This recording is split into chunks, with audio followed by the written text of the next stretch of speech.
कृष्णा। ओम नमः शिवाय। आप सभी के दिन शुभ हो। आज कार्तिक मास महात्म की छठम अध्याय कथा। इससे पहले जानिए आज के तिथि 12 अक्टूबर दिन रविवार है। आज कार्तिक मास महात्म की स्नान दान की कहानी, साथ ही कार्तिक मास महात्म की कथा, गणेश जी की कथा और आरती तुलसी माता की। मंचित और श्रद्धा भाव से बोलिए विष्णु भगवान की जय। एक समय की बात है, एक राजा था, उनके एक बेटी थी। राजा हर साल कार्तिक माह का व्रत और स्नान इत्यादि करते थे, दीप दान भी करते थे। एक समय राजा की बेटी ने कहे, पिताजी इस बार कार्तिक स्नान में हम तारा भोज व्रत करेंगे। राजा बोला, ठीक है बेटी। राजा की बेटी ने पूरी श्रद्धा भाव के साथ कार्तिक व्रत, स्नान, दीपदान और लास्ट में तारा भोज का व्रत भी किए। जब कार्तिक का महीना पूरा होने वाला था तो उन्होंने अपने पिताजी से कहे, पिताजी मैंने तारा भोज करेंगे, अब उसके बंदोबस्त कर दीजिए। इसीलिए आपने 9 लाख चांदी के तारा का दान करूँगे, आप बनवा दीजिए। राजा ने कहा, ठीक है बेटी। उन्होंने उसी समय सोनार को बुलाए और कहा, राजकुमारी ने कार्तिक माह में तारा भोज किए हैं और करेंगे, इसलिए आप अब तुम्हें इनके लिए 9 लाख तारा बनाकर दे जाओ, वे दान करेंगे। सोनार ने राजा को हाँ करके अपने घर के तरफ चले गए, लेकिन वो सोच में पड़ा था। उनकी पत्नी ने पूछा, क्या बात है, क्या हुआ, आप इतनी चिंतित क्यों हैं? तब वह सोनार बोला, राजा ने मुझे 9 लाख तारा बनाने के लिए कहे हैं, इतनी जल्दी मैं तारा कैसे बनाऊंगी, कैसे बनाकर दूंगी, और मुझे तारा बनाने आता भी नहीं है। सोनार की पत्नी ने कहकर सुनकर इसमें सोचने की क्या बात है। गोल चांदी के पत्र काटकर और बनाकर उसमें छोटे छोटे गोल आकार में काटकर और गोल आकार में चांदी का पत्र बन जाएगा और तारा उनके बनाकर उनको घर दे आना। राजा को घर दे आना। सोनार ने ऐसा ही किए। उन्होंने पत्र से तारा काटकर राजा को बनाकर घर पहुंचा दिए। राजकुमारी ने 9 लाख तारा का दान किए। ऐसा होते ही भगवान विष्णु का सिंहासन डगमगाने लगा। भगवान हरि ने अपने दूतों से कहा कि जाओ और जाकर देखो कौन धर्मात्मा मेरे नाम पर टिका हुआ है। दूत ने पृथ्वी पर आकर देखा कि राजकुमारी चांदी की तारा दान कर रहे थे। यह देखकर वह दूत चले गए विष्णु भगवान के पास और बोले, हे प्रभु, राजा की बेटी ने नम धरती पर धर्म से तारा भोज किए हैं। भगवान ने कहा, उसे मेरे विमान पर बैठाकर वैकुंठ लोक ले आओ। भगवान विष्णु के दूत ने राजकुमारी को लेने पहुंचा और बोला, भगवान हरि विष्णु ने तुम्हें वैकुंठ लोक बुलाए हैं। राजकुमारी बोली, मैं ऐसा नहीं जाऊंगी। जिसे मेरी सहायता किए हैं सबको लेकर मैं जाऊंगी। दूत एक बार बड़ा विमान बनाकर और जितना लोग राजकुमारी को काम में तारा भोज में सहायता किए थे उन सब को ले जाने के लिए बंदोबस्त किए और तैयार हो गए। ऐसा तारा भोज करके जितना राजकुमारी के दासी सखी जितना उनको मदद किए थे सब को ले गए। रास्ते में उन लड़की ने मन में अभिमान हुआ कि मेरे तारा भोज करने से सब लोग मेरे साथ वैकुंठ धाम की प्राप्त हो रहे हैं। ऐसा मन में अभिमान देख दूतों ने उसे विमान से नीचा उतार दिए और कहे, तुम्हें अभिमान हो गया है, इसलिए अब तुम यहीं पर रहो। वह दूत बाकी सब लोगों को हरि विष्णु के पास वैकुंठ लोक पहुंच गए। भगवान ने पूछा, इनमें से तारा भोज किसने किया था, करने कौन किया था और कौन करने वाला था? प्रभु, उस जो लड़की राजा के बेटी ने तारा भोज किया था उसे अभिमान का भाव हो गया था, इसलिए हमें उसे पृथ्वी लोक छोड़कर आए हैं। और जिसमें कार्तिक व्रत ने उनकी सहायता किए थे, उन्हें सभी लोगों को लेकर यहाँ आ गए हैं। राजकुमारी ने भगवान हरि विष्णु की क्षमा याचना की। भगवान ने कहा, अभिमान के कारण तुम्हें अच्छा कर्म का फल निष्फल हो गया है। अब तुम फिर से श्रद्धा पूर्वक तारा भोज करो, कार्तिक स्नान करो, तब तुम्हें वैकुंठ की प्राप्ति होगी। अगले वर्ष उन्होंने फिर से श्रद्धापूर्वक कार्तिक स्नान में तारा भोज का व्रत किए। भगवान के दूत आए और उसे वैकुंठ धाम लेके चले गए। श्री हरि विष्णु भगवान जैसे राजकुमारी के साथ पहले किए वैसे किसी को नहीं करे, और जैसे बाद में किए वैसे सभी को करे। जो भक्त कार्तिक स्नान, व्रत, दीपदान श्रद्धा पूर्वक करते हैं, उसे सभी को वैकुंठ, इस कथा सुनने वाले को और हुंकार भरने वालों को सभी को भगवान विष्णु की कृपा सदा बने रहे। बोलिए भगवान। एक समय की बात है, किसी नगर में एक आंधी बूढ़ी माई रहते थे अपने बेटे और बहू के साथ। वे बहुत गरीब थे। बूढ़ी माई ने प्रतिदिन गणेश जी की पूजा अर्चना किया करती थी। एक दिन गणेश जी उसे प्रसन्न होकर उनके प्रकट हुए और बूढ़ी माई से बोले, हे बूढ़ी माई, तुम जो चाहे मुझे मांग लो, मैं दूंगी। बुढ़िया माई ने कहे, हे प्रभु, लेकिन मुझे कुछ मांगना नहीं आता। वैसे तो जाते हैं, बेटा बहू से पूछेंगे। ऐसा सोचकर गणेश जी अंतर्ध्यान हो गए। बूढ़ी माई ने अपने बेटे और बहू के पास गए, उसे सारी बात कहे। बेटा बोला, माँ, अन्न धन मांग लो, अन्न धन और बड़ा सा मकान मांग लो। बेटे की बात बूढ़ी माई को कुछ ठीक नहीं लगा। वैसे तो अपनी बहू के पास गई और उन्होंने भी सारे कहानी बात बता दी। बहू बोली, माँ जी, ऐसा करो, अपने लिए पोता पोती, अन्न धन सभी प्रकार की चीज मांग लो। बुढ़िया माई को बहू की बात कुछ ठीक लगा। तभी सभी की बात सुनकर बुढ़िया माई ने अपनी पड़ोसन के पास गई और उसने सभी सारी बात बता दी। पड़ोसन बोली, अरे बूढ़ी माई, तुम अपने लिए नेत्र और अन्न धन समांग और बड़ी सी खुद के लिए घोड़ा मांग लो। सभी की बात सुनकर बुढ़िया माई सोच में पड़ गए। अगले दिन फिर पूजा करने के लिए बैठे। फिर गणेश जी महाराज उनके सामने प्रकट हुए और बोले, ए बूढ़ी माई, सोच में क्यों पड़ी है? मांग, जो मांगेगी मांग, मैं वरदान दूंगी। बुढ़िया माई बोली, प्रभु, मुझे तो कुछ मांगने नहीं आता, लेकिन यदि आप चाहते हैं तो मुझे वरदान दीजिए कि मैं महल के घर में रह सकूं, अपने पोते पोती के साथ, और सोने की चम्मच में अपने पोते को दूध पिला सकूं। बुढ़िया माई की बात सुनकर गणेश महाराज बोले, अरे वाह बूढ़ी माई, तू तो मुझे ठग ली, न मांगते हुए सब कुछ मांग ली। आपने बेटे बहू के लिए घर, सोने की चम्मच, पोते के लिए भी मांग लिए और प्राप्त कर लिए, फिर प्राप्त किए।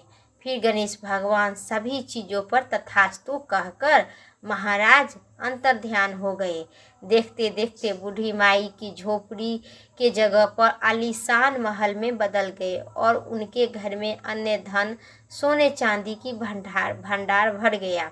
बूढ़ी माई की बहू गर्भवती हुई। कुछ महीने, 9वें महीने बाद सुंदर सा चांद सा पुत्र की जन्म दिया। गणेश जी महाराज जैसे बूढ़ी माई और उनके बहू बेटे के परिवार पर सभी पर किए, वैसे सभी को कहना जो कार्तिक मास के इस बुढ़िया माई की कथा सुनते हैं, कार्तिक स्नान करते हैं, दीपदान करते हैं, सभी प्रकार के बूढ़ी माई जैसे उनके परिवार में सभी प्रकार के सुख शांति और समृद्धि हुई, वैसे जो इस कथा को कहते हैं एवं सुनते हैं, हुंकार भरते हैं, उसी प्रकार गणेश महाराज सभी को अपनी कृपा बरसाए रखने। बोलिए भगवान गणेश जी महाराज की जय। अब सुनिए कार्तिक मास महात्म की 6ठम अध्याय कथा विस्तार से। नारद जी ने कहे, सब 2 घड़ी रात शेष है, आ जाओ। तब तिल, कुश, अक्षत, चंदन इत्यादि लेकर शुद्ध होकर जलाशय में जाओ।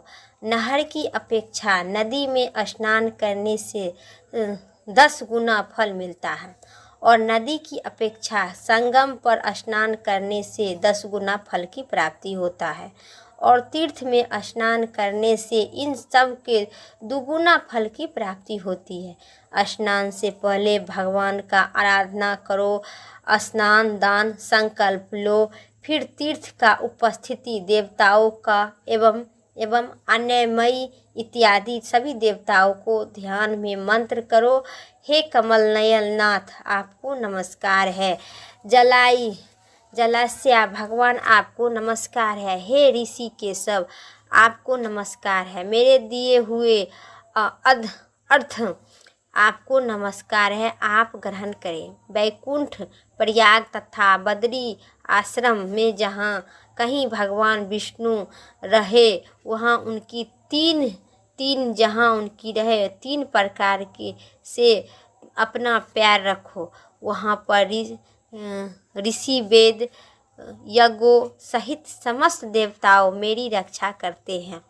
हे जनार्दन, हे प्रमोद, मैं देवोसी आपको प्रसन्न करने के लिए कार्तिक मास की पक्ष में विधिवत प्रातः स्नान कर रही हूँ। आपकी कृपा से मेरे समस्त पाप नष्ट हो जाएगा।